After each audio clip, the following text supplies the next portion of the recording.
Okay, so today I gotta give you guys my review of the Dallas Wings and Seattle Storm game that just happened. Obviously, I have to preface this with it's the second game of the season. Things will get better, blah, blah, blah, because you always say that.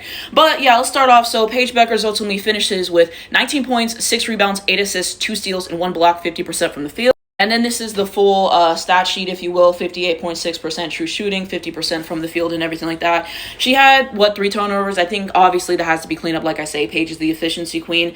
Obviously, the first one that they ruled as a turnover, I would have to rewatch that play because I didn't see how they called it that, but I would have to rewatch that. And then the other two, it is what it is. It has to be cleaned up. I understand that. However, I can appreciate the assist-to-turnover ratio. 8 assists, okay? After Paige was racking up, I think she had her 4th assist. I literally tweeted, I was like, I think if the game keeps going and they play like this, Paige can easily finish with 7-8 assists, and that's exactly what she did. And this as a finishing stat line is fantastic, 19, 5, and 8. And yet some of y'all looked at me crazy when I said that Paige Bueckers is going to average 17, 6, and 5 on 53% true shooting. Where the fuck y'all at now? Where the fuck y'all at now? What did I say? What did I say? Okay, Paige Bueckers, demon home. Like, she played so well this game. She played so well this game. There was so much to like about what she did. She hit a 3. She hit most of her free throws. You gotta appreciate that. Efficient from the field. And I'm pouring honey on you, go. I'm pouring honey on you, go. So I like what I saw from her a lot. For the most part, I really liked her shot selection tonight. And she hit some really tough shots, okay? I think she hit one over nnekaogumike. I think she hit some over skylardiggins or just some of the other, tough players on the team and everything like that. So her shot selection was great. Paige Bueckers' mid-range jump shot never gets old to see. Every time Paige scores, it's just something that's so exciting to see. She can score in a variety of ways. So for the most part, I liked her shot selection. She got up some really tough shots tonight. So you love to see that. You love to see that, okay?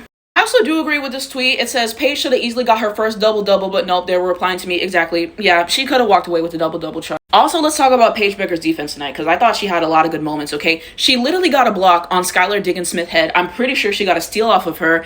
I think she might have got 2 steals off of her. I don't know, but she had 2 steals this game and everything like that. And yeah, her defense was very impressive, okay? So you have that.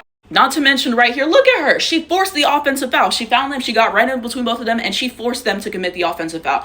So yeah, Paige's defense's game is really good. It's really good. Every single game, you see her getting better. You see her getting adjusted more to the physicality and everything like that. So there's that. I agree with this tweet too. It says Paige is a lot stronger than people give her credit for. She wasn't our point center for nothing. Yeah, exactly. That's why I was saying I think that Paige is going to adjust to the physicality easier. I said something like that and everything like that because yeah, you see the way that she played in college and everything like that, and it's just something she's used to doing. She's used to taking the contact on offense. Defensively, she's used to getting the steal, the block, and just having everything like that. So Paige had some really good defensive moments. I liked Paige's defense a lot. With this tweet too, Paige should be the #1 option at all times. It is not even debatable at this point. If they want to start playing team basketball, hurt Eagles down the roster, then cry me a fucking river. Yeah, that's what I said the last video, that Paige needs to be the #1 option, and some of you guys disagree with me. But when we watch this game and we see when Paige is the #1 option, we see when they give Paige the ball and let her run it up the floor, good things continuously happen. When they take Paige off the floor, whenever Myisha Hines-Allen wants to play point guard instead of playing forward or center or whatever the fuck she plays, you see what happens. Let Paige run the floor. I'm going to say it over and over and over again. Every single time Paige is leading, good things happen. You can see her talking to them on the floor, directing them where to go. You see her getting open. You saw her getting backdoor a few times. Like, Paige is very smart, a very high IQ of the floor, and just a great floor general. So Paige, most of the time, needs to be running the floor. As I said before, I did like to see the lineup with her and Ty Harris. Like I said, I do like to see her play off ball 20-30% of the time, but most of the time, Paige needs to be running it. And last game proved that, and this game proved that, okay? I think that they did do a better job of getting her the ball and letting her run the floor more, I will say. However, down the stretch, Myisha Hines-Allen, you will pay for your fucking crimes, bro. It's the 4th quarter, okay? And, in the beginning, it was kind of close. The 3rd quarter, I think they pulled within 5 or 6, so it wasn't that bad. And towards the end, if you're in clutch time, why wouldn't you give Paige the ball and let her run the floor or set screens or set easy looks for Paige? Why the fuck wouldn't you do that? Instead of you're trying to facilitate turnover after turnover after fucking turnover. Give Paige the fucking ball. What do I keep saying? Bro? So many times, Paige was open, wide open, and you're not giving her the ball, and you're turning it over. Let Paige facilitate the basketball. It's that simple. Stop playing point guard. I don't know what's so hard about that and everything like that.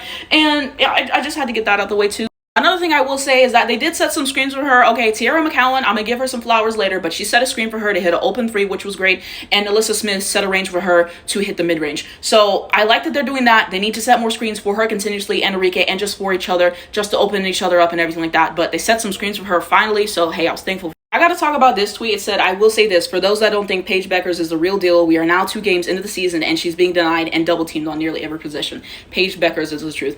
So yeah, not necessarily surprised that she was double teamed because she's just that good of a player. Like the last game, they were guarding her heavily on the inbound because they know how great she is on the inbound. But yeah, I agree with this. Everyone's like, oh, they're not guarding Paige like they're guarding Caitlin, blah, blah, blah. You saw her get double teamed, okay?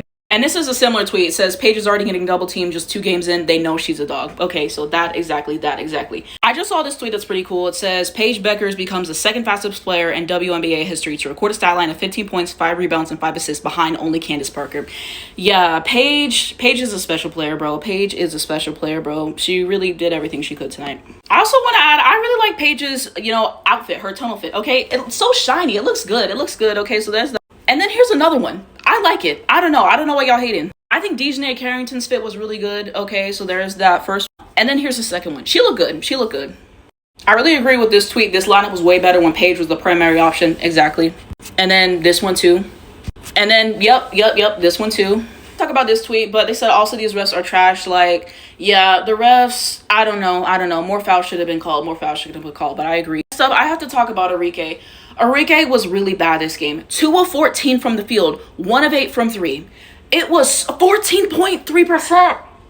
25% from the, bro. It was, in the beginning, Arike hit a few good shots, and then she was out. She got a technical foul, and then they put her back in, and I felt that they needed to set up some easy looks for her, set some screens for her so she could get going. But the problem was, Arike was just chucking shots left and right. You're moving way too fast up the floor, and you're not playing in a structured way to just relax and be able to hit your looks. No, it just kept going and spamming. And there was this one play that happened that pissed me off so bad, is that Arike and Paige were running down the floor. Paige is right there, and what does Arike do? Go and try to hit the layup, which she can't hit. Bro, so many times I saw Arike with the ball, and I said, don't shoot the ball, and she shot the fucking ball. 2 of 14 is horrendous. I said this before. If you are having a bad shooting night, do not continuously shoot the ball. Pass it and get the fucking assist, bro. Arike pissed me off so many times. When the game is in clutch and you have not been hitting shots all night, give the ball to Paige, give the ball to Maddie, give the ball to somebody else instead of chucking up shots and being inefficient. It really, really frustrated me, and that's what they say. Arike, when she's on, she's on. When she's off, she's off. And she was really off tonight. Like, it was so bad. Like, please, like, just kept pissing me off. Shot after shot after shot. I'm like, why do you keep taking all these shots? 1 of 8 from 3, 2 of 14. I can't stress that. And then looking at the rest of the team, Tiara McCowan, she had 10 points, 9 rebounds, 1 assist, 1 steal, and 3 blocks, 57% from the field. I'm going to give flowers. I have been talking shit the last 2 games because she played like shit. Anybody who watched those games, we saw that in the preseason. We saw that the last game. It is what it is. However, this game, she came out and she was on fire. Okay, she was getting it done from a rebounding perspective, which, like I said, you're that tall, you need to box down a rebound, which is exactly what she did. She had 3 blocks. She had a steal. Okay, so she played well tonight. I guess her not playing that much in the last game, pissed her off, even though she rocked up like 3 fouls in 4 minutes or something crazy like that. And so, yeah, if she can play this well down the stretch, I'm okay with her, being in the games and playing a lot of time. She played really well tonight. Like I said, she set the screen for Paige to hit that 3. I appreciate those things. So I will give her flowers. She played well tonight. Maisha Hines-Allen, 4 points, 8 rebounds, 6 assists, 1 steal, 2 block. So yeah, she had some good moments. Again, stop fucking playing point guard. I don't know what else you guys want me to say, but at least she did well with the assists. But let's play our position and give Paige the ball. And then next up, Maddie Siegrist, 12 points, 40 rebounds, 0 assists, 0 steals, 0 block, 4 on the floor. And so the thing with her, she really struggled shooting at the beginning. She just missed shot after shot after shot after shot. And then she started getting into a rhythm and she started hitting good shots and everything. There was a foul that was called on her. They reviewed that and, they put that on Seattle because she didn't do anything. So, yeah, I continuously say this. She needs to be in the starting lineup. Not her greatest performance. She still needs to be in the starting lineup, though. There's so many little things that she does that don't show up on the stat sheet that I continuously say. I think she had a player, too, that was really great that didn't show up. I don't remember what exactly happened, but she needs to be starting. I thought that down the stretch, she was able to get into a rhythm. Nalyssasmith, 12 points, 4 rebounds. So yeah, there's that. That 2-man game with her and Paige, I saw people tweeting this, but it was really good. You saw Paige hit her multiple times for open looks, and she was able to cash in on those. And, I thought she played well today. And everything like that. So I was happy with what I saw from Nalyssasmith for the most part and everything. I think she got a few putback layups, which is certainly always welcome with me. So I was happy with her performance tonight. And then I already talked about Arike. So here's everybody else. Dijonaicarrington really, really struggled this game. Okay, 4 points, 5 rebounds, 0 assists, 1 steal. a good moment or two. This is not the typical Dijonaicarrington experience. She will bounce back. I'm not going to do too much on her and everything like that. Arike will probably bounce back and everything like that. We can move on. And then next up, we got Ty Harris, 2 points, 1 rebound, 3 assists, 1 block. Like I said, I like that lineup with her and Paige on the floor. They were doing some good things for a stretch of time. Charles, 0 points, 5 rebounds, 1 assist. And then Quinterly, 0 points, 0 rebounds, and then 1 steal. Okay, so that's what everyone did for us tonight, okay? And I believe she's the center who's going to come and play for us. Okay, so yeah, I think we need a real center. So it'll be good when she finally comes to play for us. So why did Dallas lose this game? I'm going to give you guys my opinions, okay? 27 of 73 field goals. You're not going to win that way. 4 of 19 from 3. We got absolutely killed by Seattle in terms of the threes as well. 15 turnovers. That certainly didn't help us. And so, yeah, I kind of talked about it a little bit earlier, but number one of the biggest problems was the lineup. Some of the lineups that he had, I'm like, this is absolutely a joke. This is absolutely a joke. Some of the lineups that he was putting out there. You see people who play well. You see, I think we led after the first quarter, and then you go away from the lineups that were working for us, and then you do bullshit, and then you just have that. It's just, there was moments where we had a really structured offense. You could tell, you know, we had an idea of what we were trying to do. Paige running the floor helped so much with that. Okay, Nancy Lieberman was in the house. Paige won that award 2 times, and she said, I'm putting on a generational point guard performance, okay? And you saw that. And then when we went away from that, when we had other lineups, you see things start to go, you know, astray. So I think the lineups at a point were definitely something. And then I also think that, like I said, our management, you know, in the clutch in the third and fourth quarters is not good. It's not good. That's what happened the first game. This game was a little bit better, but towards a certain point, like I said, you need to give Paige the ball and just let her work. Just let her do what she's going to do and stop making so many stupid shots. So that was a huge problem with me. Game is in the clutch and you're taking threes that you have no business taking and making stupid shots and everything like that. And I forgot to say this earlier, but NaLyssasmith, I don't want to see her taking threes. I don't want to see her taking threes. We saw it in the practice videos. No, Dijonaicarrington, she only has business taking 2 threes during a game, if we're being honest. Let's get in the paint. Let's get some layups. Let's hit the mid-range jump shot. Those are objectively easier shots and everything like that, especially when you see how we did from 3. Why do we keep chucking threes? Let's have some purpose. Let's play with some purpose. So you had that as well. Also, we kept fouling them down to the stretch and letting them get free throws on us, which is certainly not going to help us at all. You know, I think we had moments of playing good defense and everything. You could see the intensity there. So, yeah, I don't know. I think multiple things are there. Like I said, continuing to build on the team chemistry. I think that this was a better showing than the first game in terms of how they were sharing the ball, as I've kind of already previously discussed. And so we had moments there, continuing to be better on defense, continuing to be more efficient, not having stupid fouls. There were some more fouls that should have been called, and they should have got to the line a few more times, maybe, sure. But of course, that's not why they lose this game in its entirety, okay? So I think that those were the things kind of down the stretch. I would need to see the rebounding numbers as well. Maybe that could be a factor as well, so I would have to see those things. But from my perspective, those are the reasons why Dallas lost this game.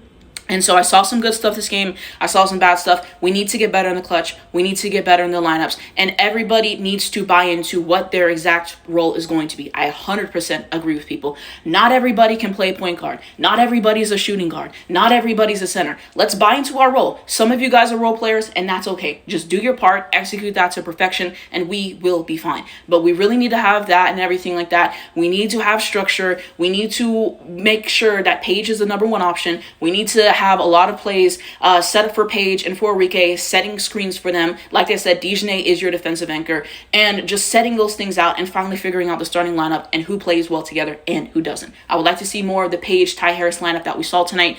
Like I said, if McCowan can keep playing well, I don't mind seeing her on the court. So these are things that objectively we need to fix. We'll see how things go on. It's only the second game. I understand it and everything like that. I may have moments of crash outs or whatever on these videos. I'm a passionate person. Always have been, always will be. And when I see things that frustrate me, I'm going to say it. A lot of us are thinking that, right? So that's why I think that they lost, basically. Let's go into the Seattle side. Okay, 29 of 70 from the field, 9 of 15 from 3. They really killed us from 3. 12 of 19 from the free throws, 12 turnovers, 47 rebounds, and 25 assists. Okay, so there's that. nnekaogumike, 23 points, 19 rebounds, 3 assists, 2 steals. Okay, had a good game, 47% from the field, plus 13 on the floor. Gabbywilliams, 17 points, 5 rebounds, 5 assists, 3 steals, 2 blocks. Okay, good game, 53%. Skylardiggins 21 points, 1 rebound, 9 assists, and 1 block. Okay, yeah, she's really good. She is really good. Okay, and you know, when you have 9 assists, I believe she had 0 turnovers, something like that. Maybe she had 1 or 2, but still crazy assist to turnover ratio. I think she played well. You know, she had some big shots. Like I said, she irritates me because she always be waving the challenge, and whenever she, you know, blatantly fouls people or stuff like that, she acts like she didn't do shit and she want to whine. That's what she pisses me off. As a player, she's great. I have no beef with her as a player for the most part. There's that great player in this league, and she led her team to victory. She led her team to victory. She did what had to be done. 37% from the field is not great, but she still dropped 21. I give respect where respect is due. I appreciate great point guards. I truly, truly do. In her efficiency, I have to give 10s. That's very important to me, as discussed. McGore, 7 points, 7 rebounds, 5 assists, 1 steal, 1 block. Clark, 6 points. I think it's 1 rebound, 2 assists, 1 steal. Erica Wheeler, she's rage bait. I'm not talking about her. She pisses me off. And then here's everybody else. I think that's McGore. I might have already talked about her. Alicia Clark, Erica Wheeler, Leah Rue, Malunga, and everything like that. So yeah, there we go. And yeah, I think them having experienced players, nnekaogumike, I believe Gabbywilliams played with them previously. You got Skylardiggins, you know, you got I just think that they played better. Alicia Clark, I think that she's from the Aces. I watched some of her last year. So yeah, I think they just played better. I think that they just had better coaching and everything like that. So yeah, they just outplayed us. They just outplayed us. We have to get better in so many ways. We'll see what happens. I had fun. I had more fun the first half. The second half, I wanted to rip my hair out. You guys don't even understand. But please let me know what you guys think. You know, who had your favorite plays this game? I would love to know your favorite plays. And what do you think that both teams should do differently in the future and everything. But yeah, I'm going to be covering every single Dallas Wings game this season. Okay, so if you like my analysis, you can follow me on this page. You can follow me on YouTube, nnekaogumike. I post all these videos on there as well. Also, you guys can follow me on Twitter at the nnekaogumike. I like to live tweet the games and just talk about everything that's going on there. What changes do I think need to be done in real time? What am I liking? What am I not? I like to live tweet. So if you want to see my thoughts in real time before I post these videos, you guys can also follow me on Twitter at the nnekaogumike. But let me know what you think below, and we can continue that conversation.